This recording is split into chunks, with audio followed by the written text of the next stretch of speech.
Inselmilkom u nilqakom għal episodju ieħor ta' Wiċċ imb Wiċċ fejn kull ġimgħa jiena naqralkom xi xogħlijiet ta' awturi imbagħad niltaqgħu magħhom u nistaqsuhom ftit mistoqsijiet. Illum imiss lil Maria Grech Ganado. Maria studjat fl-Universitajiet ta' Malta, Cambridge u Heidelberg. L-ewwel ġabra ta' poeżiji tagħha iġib l-isem ta' Iżda mhux biss u din ħarġet fl-1999. Wara dak iż-żmien imbagħad ħarġet ġabri oħra fosthom taħt il-kpipel ta' Għajnejja, skont Eva, Memory Rape u Cracked Canvas.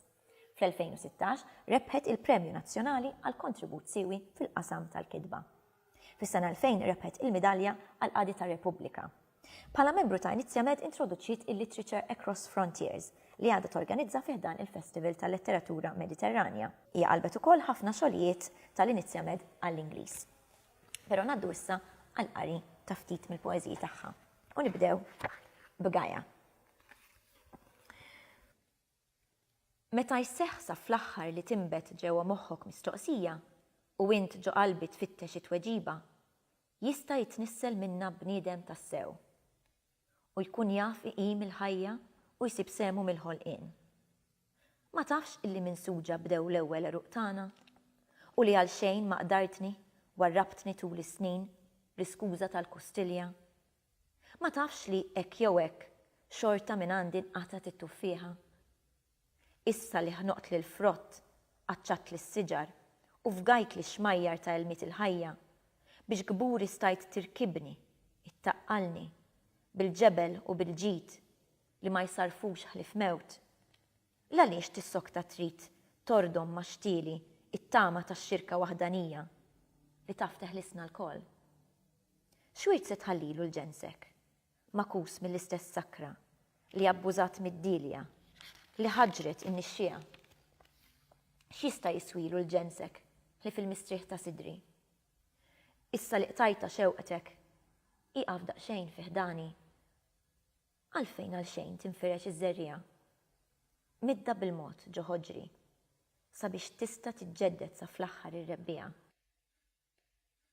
Midda bil-mod ma' qalbi sabiex trot lura l-frott.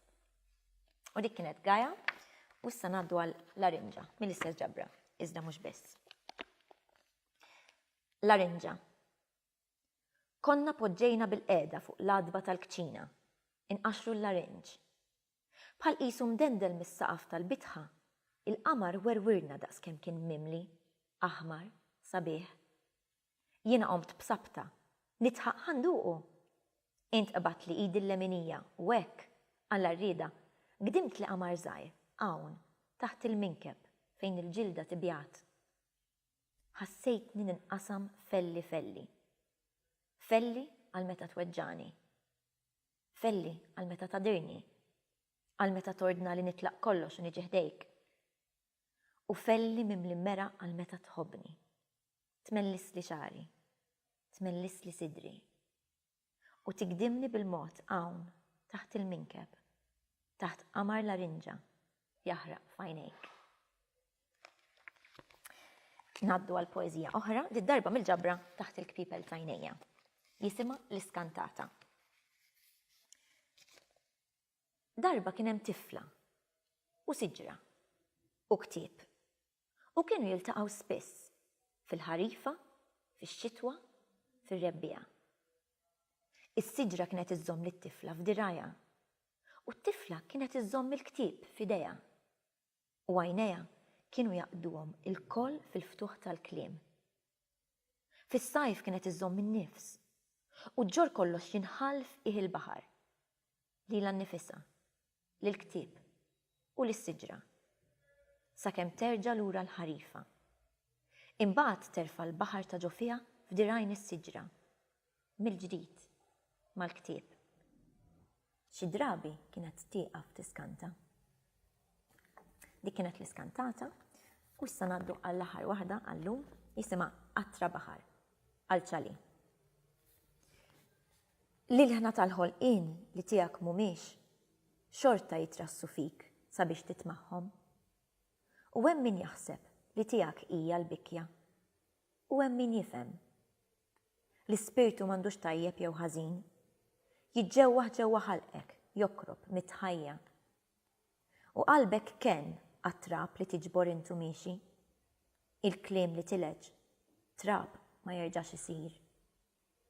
Forsi biss ziffa, mewġa żgħira, qatra baħar, ċaqa tleq, xrar ix-xemx. U dik kienet qatra baħar għal-ċali. U issa jmiss il-moment li nistidnu lil Maria Grech Ganado biex tiġi hawnhekk. Kif inti Marija? Kollox sew. Grazzi tal-qajt l-istedina tagħna. Grazzi lilek tal-li stidni. Ta' xejn. Stidintuni. Eżatti. Il-Kunsill Nazzjonali tal-Ktieb. Namlu l-istediniet. Mela, nibdew bl mistoqsija. Marija, f'waħda mill-poeżiji bikrin tiegħek Ossessjoni tajt hekk.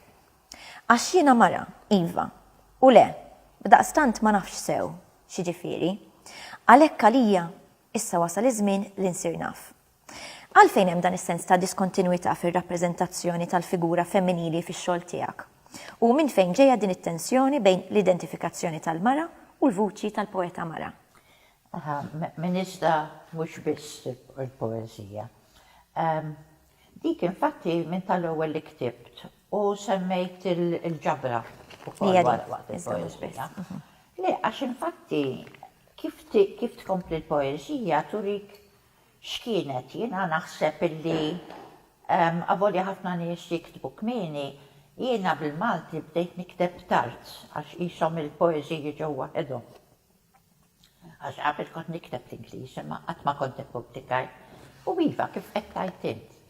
Meta bdejt jiena fil-poeżiji għamilt il-riċerka tiegħi dwar min kienet Marija, għax skoprejt li sa dak iż-żmien veru, orrajt kont mort universitajiet, kont studjajt, imma ġo moħħi qbajt li irrid niżewweġ, ikolli tfal u mbagħad bdejt ninduna li hemm parti minni għadni ma żviluppajtix u rrid niżviluppa.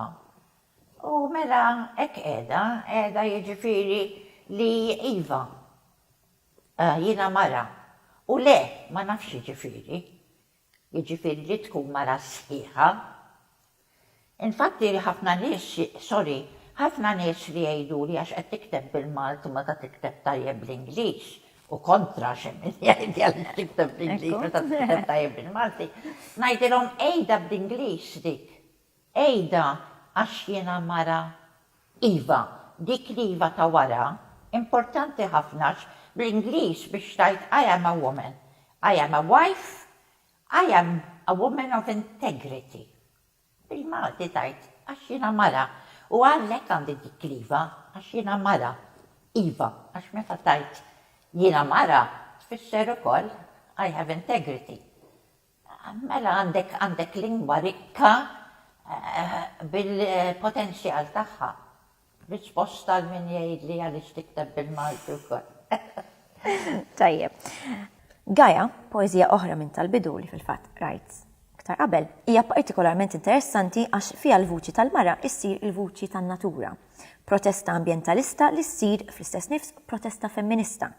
Gaja hija mara u bħala mara hija vuċi li nħonqot mill-emil ta' tmexxija maskili.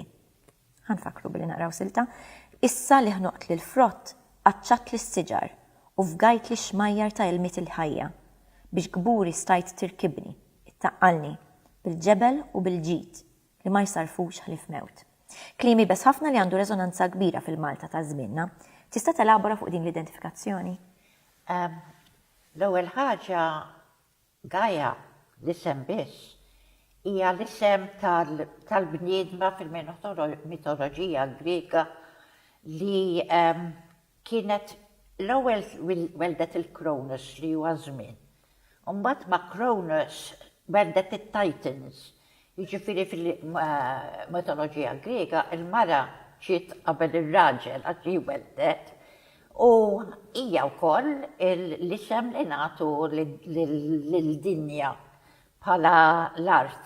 Infatti geography ġejja from geo. Gaia ġejja minn hija l-isem u geography jiġi minn għandha. U dik il-metafora attwalment biex gburi sajt irkibni it-taqqalni bil-ġebel u bil-ġid li ma jsarfux li b'mewt. Hija metafora wkoll li tista' tkun bil-Malti biss. Għax kburi strajt tirkibni okej bl-Ingliż straddle me, jiġifieri, u għandha il-sensijiet li tirkibni sessualment. Jew tirkibni għax ma tħallilix iddaħħal il-superjorità tiegħek u kburi stajt kburi u l-idea ta' kbura tikbini it-taqqalni. Dik ukoll għandek il-ġebel li qed tibni u taqqalni tagħmilni pregnant. It-taqqalni bil-ġebel u bil-ġid imma flok twellet tarbija twellet il-mewt. Għax qed toqtol il-natura. U ibes daqs kemm hu ibes, mhux issa biss. Di kienet qed tibda dak iż-żmien u ġab ċerta viżjoni tibda tara x'qed jiġri. Aktar Malta milli barra alla volja smog u hekk li hemm Londra, Ċina, kullimkien. Dawk propju fejn hemm bini li żjed u industriji li żjed. Jiġifieri hija viżjoni ta' se jiġri. Jiġifieri għalhekk tajt ieqaf ma waqfux. Le. Mela, fl-2016 ingħatajt il-premju għal kontribut siewi fil-qasam tal-kitba, li huwa premju li ngħata mhux biss għax-xogħol letterarju tal-Ktieb, iżda wkoll għall-ħidma li l-Ktieb ikun għamel fix-xena lokali sabiex jippromovi il-kitba u l-qari. Tgħidilna ftit dwar xogħolok f'dan ir-rigward? Jiena naħseb li ġajet ta' kemm il-darba ma nerġa' nirrepetija, jien trabbejt bl-Ingliż kompletament, jiġifieri. L-ewwel kelma f'ommi kienet Ingliża, xkonna l-Ingilterra ta' 5 snin ġejt lura. U mbagħad mort skola privata fejn kellna nitkellmu bl-Ingliż għax is-Sorjiet kienu Irish, mela ma jifhmux jekk nitkellmu bil-Malti, u mbagħad studjajt ħadd il-letteratura Ingliża l-Università, mbagħad sifirt Cambridge, jiġifieri. U mela bil-Malti naħseb introduċejt l-ewwel ħaġa kont l-ewwel mara miż-żewġa li ppubblikat naħseb bil-Malti. U inkontribwejt, infatti żewġ kodba li m'għandix hawn huma Cracked Canvas li semmejtu u fil-ħofra bejn Spallea. Dawk riċtom it-tnej fl-2005 flimkien biex nuri għax tant hemm nies li jgħidulek ħaġa għaliex qed tippubblika b'dik il-lingwa oħrajn. Jiena il-background tiegħi, background petit bourgeois, insomma iżjed. Dak li kienu ngħidu l-klassi għolja jiġifieri. U mela ifhimni rid nuri li mhux għax titkellem bil-Malti ma tistax toħloq anke bl-Ingliż. Jew jekk titkellem bl-Ingliż ma nista' ċerta background sejra tħares lej il-Malti, barra minn Malta jħobbu ħafna l-Malti jiġifieri. Dik waħda. It-tieni ħaġa barra li kont nikteb jien biż-żewġ lingwi, kont nagħmel ħafna translations fl-Inizja Med li dak iż-żmien ma kienx hemm tradutturi, jiġifieri kont qed nagħmilhom b'xejja jmin bona volontà ma kontx indaħħal sold tagħhom. U kemm prosa u kemm poeżija, se ma tix nagħmel għax ngħajja wisq. U mbagħad kont intqajt meta mort festival, jiġifieri ħallasna aħna minn Buta jien u Manuel Mifsud, kont intqajt ma' Alexandra Buxler tal-Literature Across Frontiers u kont membru ta' inizjattiva dak iż-żmien u għedtilha, infatti kont qed nittraduċilhom kollox, għattilha x'ma tiġix Malta. Tifhem? U kont studenta u organizzajt jien fil-bidu magħha di l-festival li kont se nagħmlu mhux Mediterranea biss kienet. U infatti ġiet u mbagħad taqgħet ma' Adrian prima li kien imexxi l-inizjattiv baqgħu. Jiġifieri nkomplu bil-festival li issa sar festival vera magħruf. Anki minħabba l-fatt li wara l-Arab Spring kienna ġab mistednin u ħafna nies ġew qed jiġu minn barra tal-festival jiġifieri. Nies li jintaqgħu ma' mbagħad Daka barra. Naturalment anki barra, dejjem inqum nitkellem dwar it-talent li għandna Malti, mhux biss issa qabel kellna l-kolonjaliżmu li jżomm kollox da. Issa minn dak iż-żmien fil-kant, fil-mużika, fil-arti, fl-aħħar qed nuru kemm għandna talent il-Malti. Sorry, rispondejte? Iva. U fit-tul. Le, laqaxen. Mela, għandek xi proġetti li taħdem fuqhom bħalissa? Iva, bħalissa qed qiegħda ġa tajthom ħan ippubblika ktieb ġabra bl-Ingliż. Jiena ġa ħriġt 2 bl-Ingliż u wieħed bl-Ingliż li ttraduċejt tiegħi stess u ftit Ingliżi, barra nies li fis-Siri stess traduċejtilhom ukoll, jiġifieri. U da se jkun l-ewwel ktieb bl-Ingliż li pubblikatur magħruf ħafna għall-proża. Nistgħu nsemmuha ftit. Il-Merlin.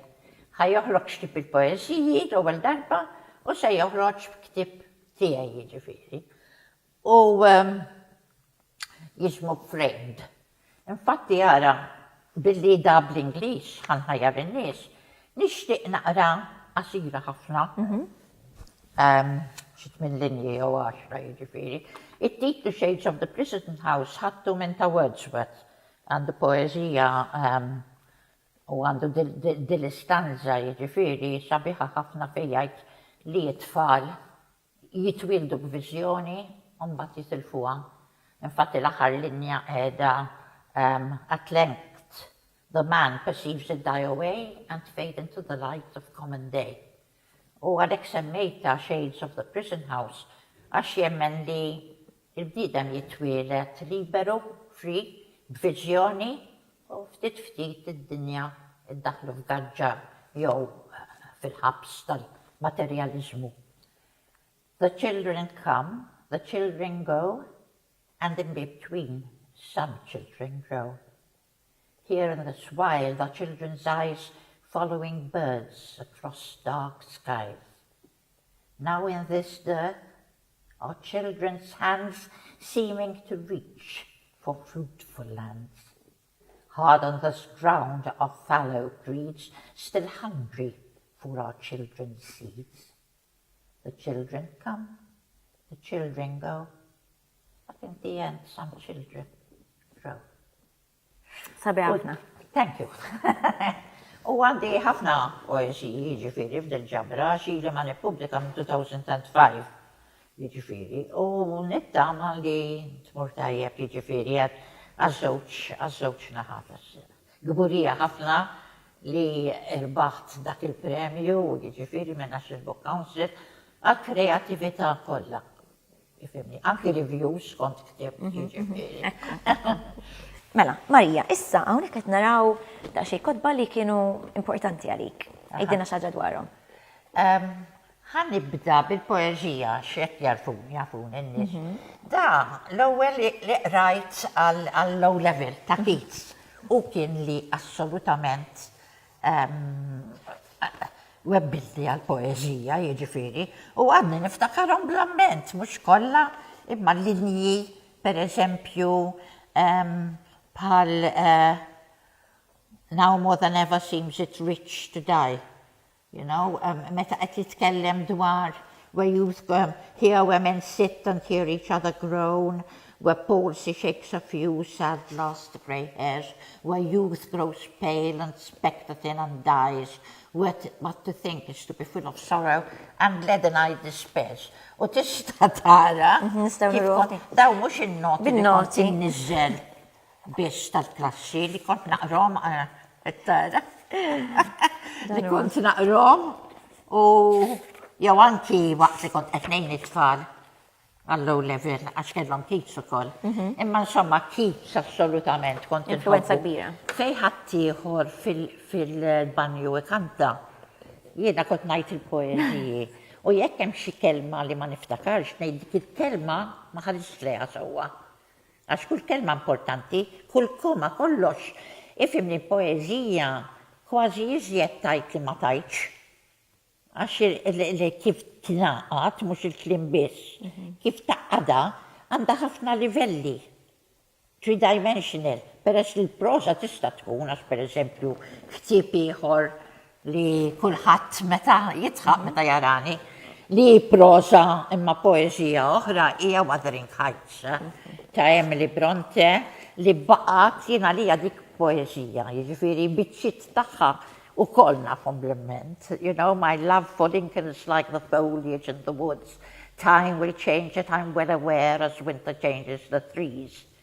My love for Heathcliff is like the eternal rocks beneath, a source of little visible delight, but necessary. Issa dik mhux hekk mod poeżija dik ma nafx li. U baqgħet anke di wkoll jiena pereżempju dawk li nħobb ħafna kotba fihom ħafna filosofija għax jiena nħobb nikteb poeżiji filosofiċi li jgħidulhom ġesu nsejt metaphysical jiġifieri. Barra minn hekk, Wuthering Heights għandek ixek żewġ partijiet, imma fiż-żewġ partijiet hemm il-dialectic, jiġifieri, għandek dinja u dinja oħra. U mbagħad ġod-dinjiet tagħhom għandek ukoll kontrasti, jiġifieri, sal-aħħar biċċa x'kulħadd jaħseb li l-istorja ta' Heathcliff u Cathy. Però t-tieni biċċa importanti daqs l-ewwel biċċa wara li tmut Cathy. U di l-istruttura baqgħet miegħi ħafna jiġifieri li importanti l-istruttura mhux biss f'poeżija imma anki fil-proża. Infatti ktieb ieħor li ġennini l-ewwel wieħed rajt meta ġejt lura minn Cambridge. Kien u ma nistax niftħu ta' John Fowles li nħobbu ħafna jien naħseb ma tafx mertu biżejjed il-John Fowles. Il-qudiem nispera li jerġa' jiġi invoga. Li kien The Magus li hemm ħafna xenegġaturi juża twins aw jużhom ħafna twins pereżempju biex juri ġo ħafna kotba mhux biss f'dan. Biex juri li jista' jkollok ħaġa waħda maqsuma f'tnejn u jistgħu jkunu opposti ħaġa li nuża wkoll prose poem twila fil-ġdida u fil-frame. U però f'dal-ktieb f'dawn it-twins qiegħed fuq l-iżola u ħawduh kompletament. U jibda il-The Magus stess jagħmel ħafna xenati dwar l-istorja li bidlulu lill-protagonist lil Nick karattru kompletament. U mela għandek storja l-istorja tad-dinja. U dan psychologically jiġifieri għandek history fih, għandek ovvja l-arti, għandek psychology, għandek ħafna u affaxxinanti minn dak it-tip jekk tibda taqrah. Għandek 3 ijiem, mhux palma jien issa ta' palma kont qabel, assolutament ma tniżlux jiġifieri. U biex inkompli fil-poeżija x'għaddu dan il-Vanġelu tiegħi. T.S. Eliot 4 quartets li assolutament meta naqrah dan u nżommu ħdej is-sodda biex naqrah żgur u jikkonslani meta irrid mhux bil-fors taqra l-affarijiet sbieħ ta' anke l-affarijiet jiġifieri trid taħseb dwarhom. Huwa ktieb li dejjem insib xi ħaġa ġdida. Skont kif ħajt tiżviluppa, insib biċċa, pereżempju, li ma kontx tajt kasa biżejjed. U f'dak qed ngħid li l-Vanġelu tiegħi jien dal-ktieb hemm minni kollha għamluli differenza f'ħajti. Jiġifieri dan T.S. Eliot The 4 Quartets li tista' ssibu anke online jekk inkun irrid nixxerja xi ħaġa. Mela Wuthering Heights ġibtu għalu da qed. Għandna dan? Da issa mhux għax jien li ġiet li ġibt fiction u bl-Ingliż, mhux jiġifieri ma naqrax bil-Malti jew f'lingwi oħra, foreign book. Imma da kien enni ħafna għax professur. An Unquiet Mind. An Unquiet Mind. U di kejret fil-Jameson hija head ta' psychiatry f'John Hopkins, jiġifieri, u bipolar wkoll. U kitbet dwar il-bipolar, il-history tagħha, għalhekk jismu Unquiet Mind. A Memoir of Moods and Madness. U għandha l-epilog sabiħ ħafna.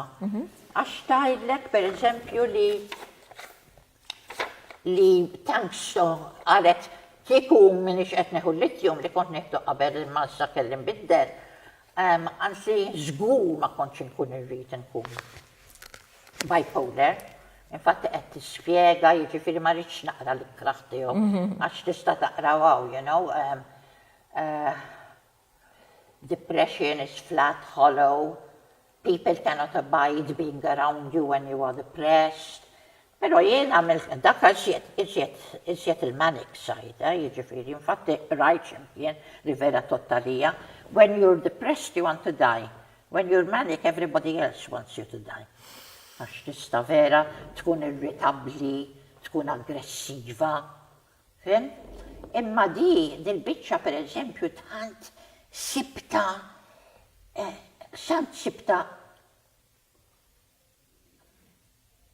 sorry, qed naqra. Tant sibta nitni.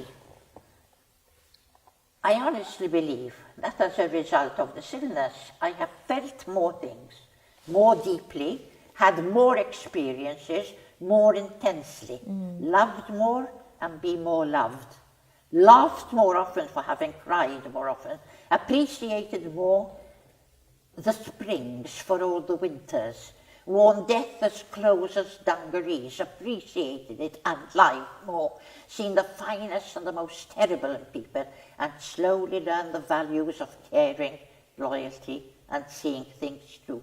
I have seen the breadth and depth and width of my mind and heart, and seen how frail they both are, and how ultimately unknowable they both are.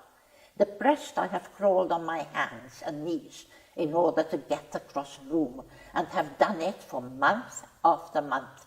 But normal or manic, I have run faster, thought faster, and loved faster than most I knew. And I think much of this is related to my illness, the intensity it gives to things and the perspective it forces on me.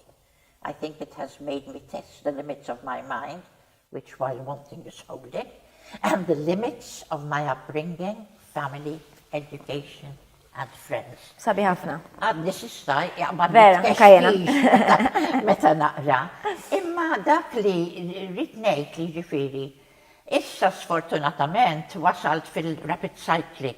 Ġifieri nista' nkun qed inkellmek hekk imbagħad jekk tgħid xi ħaġa li neħu għalija dak nista' naqbes fuqek u nibda imbantik insomma metaforikament jiġifieri. Mela dal-ktieb importanti ħafna kien għalija. Kollha dak kien anke l-teżi. Fadlina l-aħħar tnejn. Issa dawn li x'jed li huma moderni. Knowledge of Angels u kollu ġobni ħafna minħabba l-istruttura għax għandek jiġri issa, isa allegorija fable. Pero jintaqgħu il-passat u l-futur fuq dil-island, ġifieri, għaw fuq dil-gżira. U oġbitni per eżempju Knowledge of Angels, għax jekk tajt a knowledge of angels qed tagħmel stress fuq knowledge. How many pins can stay on the tip of a pin? How many angels can stay on the tip of a pin? Infatt filosfu hemm ġew jaħseb li importanti li jkun jafa. U l-aħħar biċċa huwa wieħed li jiġi mill-futur. U għax ma jridx iċedi l-structures biċċaw jaħarquh. U il-daka kollha hija minn tifla li tiġi mill-passat u dam ġej mill-futur u il-daka bejniethom fuq din qatt ma jintaqgħu imma tiddetermina id-destin ta' tnejn. U mela importanti ħafna nara. Da The Country of Men min jafni se jibda jitħaq. Għax jekk kien Wuthering Heights fl-antik, ġennint wara ħda meta rajtu fil-festival, meta rajtu l-ktieb mhux warajja. Meta rajtu fil-Festival tal-Mediterranean Literature ta' inizjament u Norwich Literature Across Frontiers, iċċendin paċi teenager li rat xi singer u xi kantant u xi atturi ġifieri. U jaħsibni bil-ġnuna, ġifiri mort fuq u kitib li dedika li jena nifhem il-kodba tiegħu. Għallu fejn taf. Għalli għaxekket li jenta għalli xeta minni. Jekkaw, kullħat naturalment. Għana għrawilom mela. For Maria, who read and understood my book. U kitib li jek, għatlu fejn taf. Għalli għaxet li jenta, għax ma niftakar li kontetlu. Għatlu, u b'taqsek, how do you know it's true? Insomma, anyway, jiġifieri ktibtlu wara ma kitibli l-ura. Ma kien influenza li ukoll. Jien kien influenza, l-ewwel ħaġa jitkellem fuq il-Libja u jgħid li mill-Libja tista' tara l-Malta isa biskit jitkellem fuq iż-żmien meta kien hemm Gaddafi, il-bissieru kienu ħatfuh u ma jafx sar minnu u mill-Arġentina u infatti avolja hija fiction, tip ta' fiction, meta wasalt kważi fl-aħħar ma stajtx inkomplih għax kien dak iż-żmien li kont depressed u l-affarijiet li jiġru tant affettwawni li kelli nieqaf u naqraw wara li jiġri għax hemm tifel jikber fih, jiġifieri it-temi kollha tiegħi. U kif jiżviluppa tant qabadni inkwiet li kelli bil-fors ma naqrax. Kemm dan u Jill Peyton Walsh, it-nej kienu fuq mux flimkien, fi shortlist tal-Booker Prize, ġifiri. U dawn huma t-nej moderni, tasal meta jkollok l-età tiegħi tasal ċertu punt li ma tistax taqra kollox. Kien iż-żmien meta kienu depressed ħafna l-kodba tal-Eastern Europe, u ma stajtx ġifiri, xi Milan Kundera iva, rajt kważi kollox tiegħu, u ktib Palestinjani u South African u Taljani u Franċiżi wkoll. Imma dawn li kienu vera ma nagħmel xi ħaġa fil-librerija tiegħi.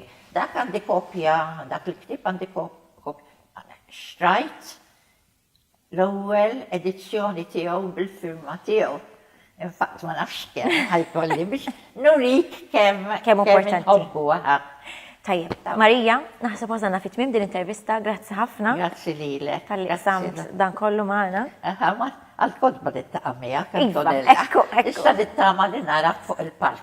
Ekku, nisperaw li tiġi. Għana għazana fit-tmim, grazzi lilek, Wiċċ imb Wiċċ ieħor, aħna narawkom il-ġimgħa d-dieħla fl-istess ħin.